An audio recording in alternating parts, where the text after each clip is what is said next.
All right, good morning, you guys. Well, it's still morning.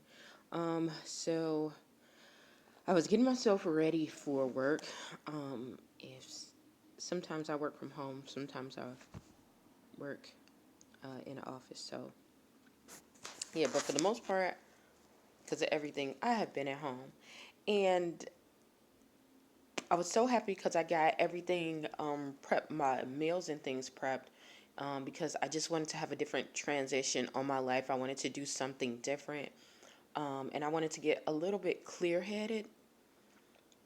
So that's what I was doing. I was making my inventory of, the people that I contact the most.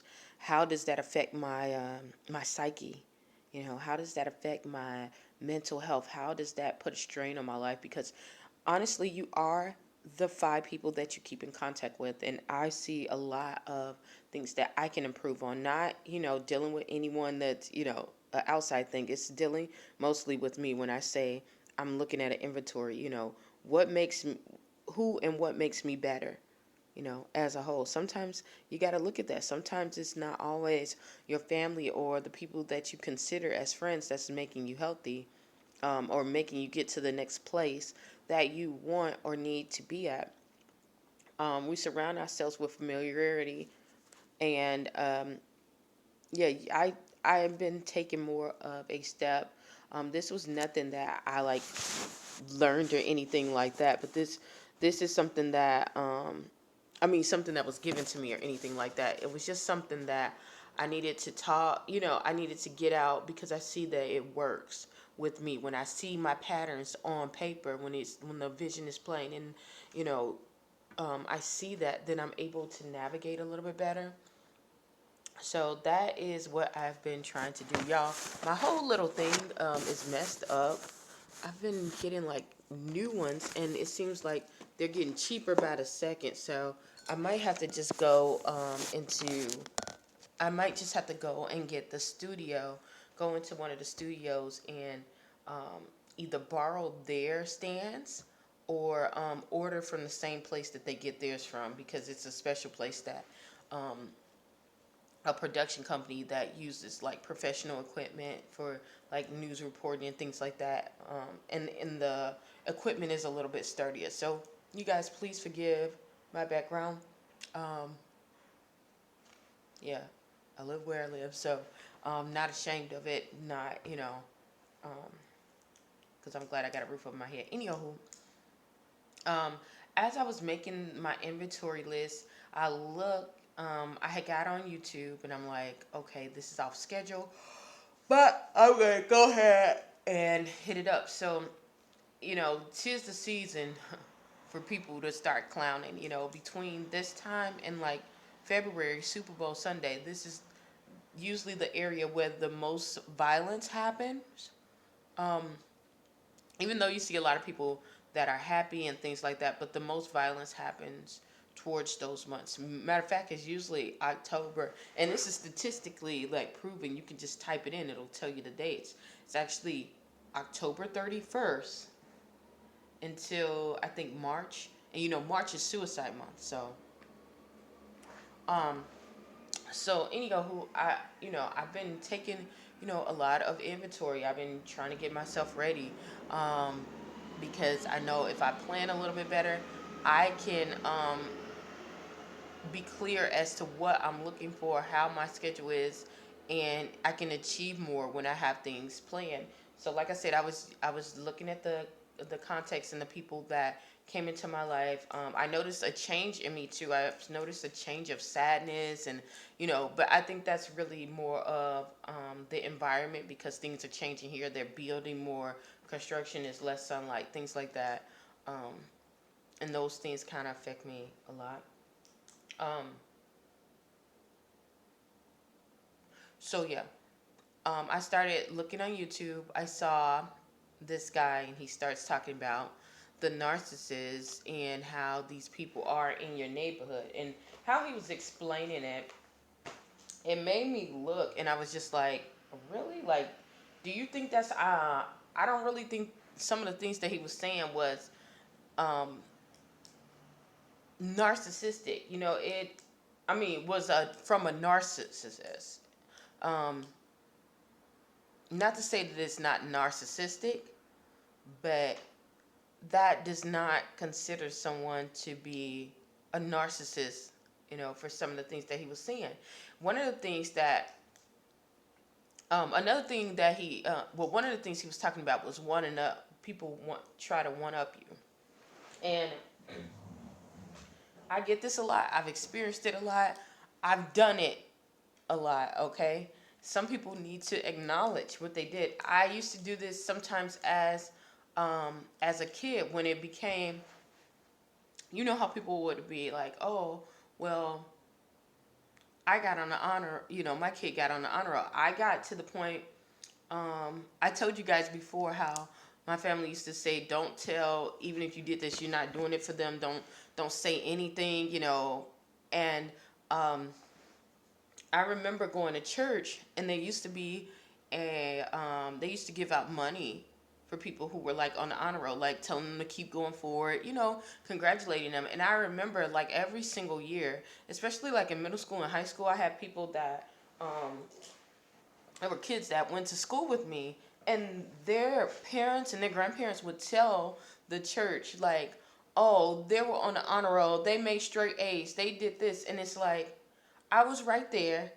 They did not make straight A's. As a matter of fact, some of them are in special education, and nothing is wrong with special education if you need it, okay? But on top of that, they don't come to class, and they're getting straight D's and F's. Like some of them were going to and did repeat the same grade while I'm sitting there and I'm busting my butt, you know, or sometimes I'm going to be honest, sometimes it wasn't as hard and I still would get the good grades and get on the honor roll time and time again, and I couldn't get any accomplishment. So I got to the point, I remember, and I got in trouble about it, but I remember when I was in the ninth grade when this happened, and the last time, I remember this time because it kept going on, and it went on after that, even until after I graduated. But they would say, oh, well, my kid did this and they were at the top of their class. And I was just like, I got so heated, I got so upset, and I just lost it. And I was like, actually, I got, straight A's, and I was at this, and went that way. And they were like, dang, Bill, you won up. But it was the truth. And I was like, I didn't feel like I was being narcissistic in that point, you know. And when the guy was talking about it, I don't think that he was talking about it in that exact case, but the scenario that he brought was talking about Christmas lights, and how, one person started bringing out the Christmas lights and everybody else followed, and then it was the neighbor that ended up coming with all the balloons and everything, and that might just be their nature, you know. Just like me, that is my thing, is my nature. I do things to a level of excellency. If I don't think that I can do it to a level of excellency, and it's something that's really need to be done, I'm going to give it to someone else, or I'm going to work on it until it gets better and then put it out. You guys know I told you I deal with perfectionists. I have that. You know, that OCD, it really is true. Um, So when you're dealing, I know in my life, I've had these instances where people will try to come at you because of that, and now you're the toxic person, and now you're the narcissist. Prime example, this would make me really like look, and I was just like, no, that's not always true. Like, you need to point that out, because a lot of people, I'll tell you this, people will try to turn things on you as if you're a toxic or narcissistic person, when you outshine them. And it's nothing wrong with someone outshining you, okay? Everybody has a gift and a talent. And sometimes there's going to be people that are more talented than you in a certain field, but no one can do you like you know. Um, but there are a lot of people, and we use this tactic and try to say, oh, well, they're a narcissist, when someone is more talented and put in the work, um, and did something with a level of excellency, than throwing something out and they're not following someone else's tune. Prime example, okay? I remember, this happened to me, what, 2 weeks ago. I went down last week, and after I watched that video that this guy just put up, I was like, I'm not going back again, because I'm not going to dim my light for anyone on that small scale. It's no purpose for it. What am I gaining if I dim my light? Is it going to help other people achieve and get themselves better, or is it no? So, um, my neighbor was having this salsa dance thing. I told you guys about that. And I was like, okay, I'm gonna go because I need to be out. Like everyone goes and do things for different reasons.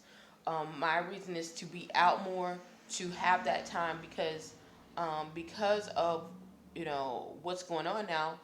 Everything has been shut and closed, and I'm working half remote, half in, so I still need to have that physical engagement. So I decided to go down there, and I'm like, okay, let's let's go out.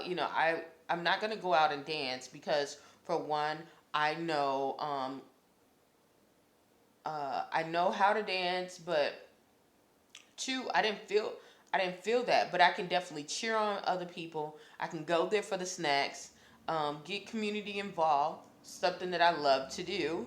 Um, just networking and talking to people. So I go down there. The lady's like, why don't you come and dance? And I'm like, no, you know, um, that's not my purpose. That's not my thing. She's like, well, I can teach you this for beginners. And I'm telling her, like, I know how to salsa. Like, she was doing basic steps. It's Latin dance for beginners.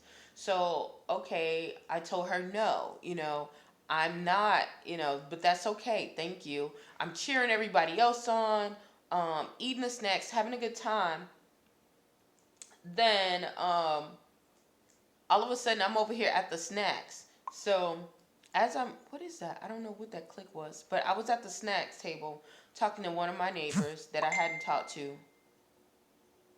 Oh my goodness. This woman is egregious, y'all. Some people are highly controlling, and that is annoying. Like, I'm gonna probably tell her no. I'm not gonna gather with her. Like, she wants to do some things, but anyhow, let me get back to my story. Um, I think I need to put a do not disturb. That's what we're gonna put. Do not disturb. Set. It's like maybe that'll help. Um, sorry, you guys. Whew. So as I'm talking to the person, they're like talking about how they used to salsa dance, and we're like giggling, and we're not doing even salsa dances. We're doing this, and we're talking, and what comes out of this lady's mouth was this. Oh, so now we're one upping each other, huh? And I'm looking, and I look at my neighbor. My neighbor was like, I'm like, did she just say that to me? Is she talking to me? She's like, yeah, she's talking to you, but I don't even know why that even came across as that. And I'm sitting here, I'm like, what? So I decided, I said, you know what? I'm not gonna go because maybe that interrupted her day or something like that. But I was like, even my neighbor was doing the same thing that we were doing. We were on the other side, so she had to take her attention away from the class that she was teaching to go and deal with us at the snack table. Okay? So I'm like drinking my wine because I'm like, I'm not leaving from this wine. The wine was good. Like, it was really good wine. I live in a place where, these people can afford really good wine. It's just, I really like networking. I like the communication sometimes. Um, and, it's really good food. It's really good wine. It's a good time to go and chit chat, right? So, um, yeah, I was just like, wow. And I'm like, in my head, I was like, why didn't she even talk to my other neighbor and say the same thing to her? And mind you, you guys, I'm the only black person in there. So I'm like, okay, like, Bill, you're going to seem as aggressive because this is the first thing that they try to do. Anytime you try to stand up for yourself, I've had this in this building, and they say things. And I don't care when it gets to really something that really needs to be said. I'm going to say it. I don't care. It's a way that you say it, and I try to say it in the most proactive, in the most efficient way. But you're gonna know that I'm not backing down. Okay, It's not gonna happen. Um, so yeah, I'm sitting there. I'm like, okay, I'm just gonna chill out because I came for the food and to talk to people. So as I get there and I'm talking. One of the doctors that live here, he's really cool. He always has his little things, his his games, and he invites people over and all that. And it's like it's so cool. It's so cool. He's like around my age too, so he's really nice. He's always sharing, but they always talk about his the nuts that he brings because it's really dry. But he came from Lebanon, y'all. Like we have some really good people. Like I'm really grateful for that. But anywho, so he comes and he's like talking about me dancing. He's like, it's good, it's for beginners. And I tell him like, it is good, but I didn't come here to dance. Maybe I'll dance with you sometime later.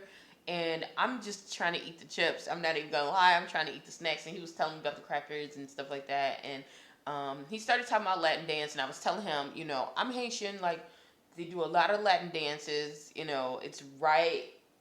I don't know why they think like Dominicans can do Latin dance, um, but Haitians don't know anything about Latin dance or Hispanic dancing. Like even though Haiti is on Hispaniola, like the only island that is says that. So um, I didn't worry about it. I know what people think when they think about certain things like that. So for me, I was just like, whatever, I came here for a go. I'm not here to prove a point. So this lady's like, so you're ready to dance now? You're ready to go and show, what your talents are? All I did was ignore her, and went about my business. But this lady, like, even when I went back the next time, I did have a good time meeting everyone else, but she really was like very sassy to me, very just, well, I gotta go. Like she would say that, like if I come into the room or something like that, or oh, I went to these, different countries, and she would ask other people, where did you go? What did you do? And she tried to like skimp over me, like, okay, well, uh, what did you do? I know it's not, a lot, and I'm sitting here like, what do you mean? Like I was a flight attendant for 9 years. Like I traveled quite a bit, very extensively, and before that, I had uncles that were in the military and aunts that were in the military who traveled, and I learned a lot about them when they traveled, and I traveled with some of them. So I'm not getting it. I'm not getting it. So where is this coming from? So when that was found out, I mean, she was just really snippy and belligerent. I'm gonna say what it was. She was belligerent and was like, well, I gotta go. And it was just like, okay. Still was friendly with her or whatever, but I let that story uh, be an illustration that, because she tried to portray as if I was the person that was one upping her, but it wasn't that. I've naturally, if you grew up doing that, you grew up line stepping, you grew up doing salsa dancing, you grew up doing that. Of course, you're gonna know how to do it. I didn't go and infiltrate her session or anything and try to block that. It wasn't anything to do with that. You know what I'm saying? And people come for different, different ways. But when you're dealing with someone who is truly toxic, and when I say truly toxic, they don't have the um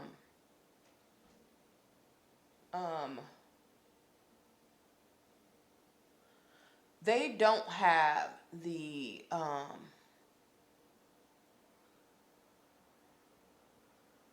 uh the skills that you have, or they don't have, or they your skills surpass theirs. Not to say, instead of just saying, oh, well, congratulations, this is good. Oh, good. You're not going to get that. You're not going to get that. And I've had that time and time again in my life, and I've seen that in other people's lives, and they feel so crushed. You feel so crushed because you're not coming. You're not coming with that spirit. But they're going to make you feel, because you've already went through something like that, so you would never do anything like that to anyone. You would, once you learn it and you see things, like, you're never going to even try to even go through that. um, but there are people who are just like that because they see your shine, they see that you got the know-how and you got those skills. They're gonna get so angry, so mad. That lady was just so furious, like that she couldn't teach me anything. Granted, she was a teacher too. It was just like, and it wasn't like, to me, it was like you could have taught me different things, like if that was the case. But it was like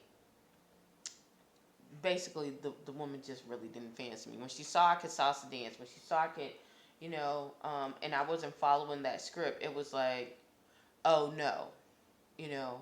Um, and then when I was sitting down there for discussion and um, I could hold a conversation and I had a little bit of a punch to me, because it's really really hard when people.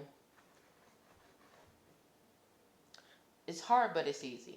It's really really hard when people think that they can, um, when you don't have anything to offer. Which I anyone who believes that is a sick, twisted individual, and they cannot believe in God because everybody's created to give something off to this world. I don't give a care how much you think it's important or not, especially in this day and age. The things that are really important, those those those jobs that are really essential, those are the ones that are getting looked over. I don't understand how, but go figure. But yeah, um, that's how it is. So, um, yeah, I wanted to share that because I know what it feels like to be manipulated and turned around for someone who looks like they are educated. People always talk about the toxic people who are um, uneducated, or the sociopath. People try to say this the sociopath um, is a person that won't be educated. They're just a little bit sloppier around the tubes, um, which is true to an extent. But don't think that a sociopath is not an educated person. I've seen so many, and the more you get into a field, or the higher you go, the more you see it. Like the more you see it. So um,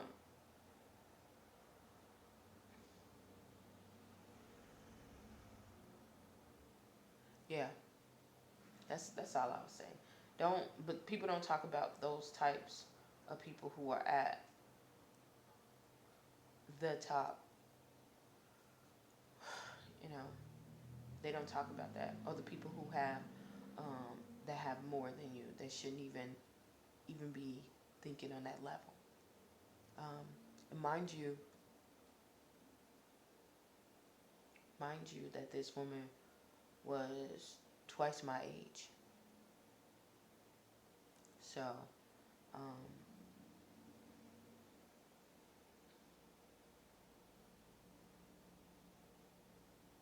yeah.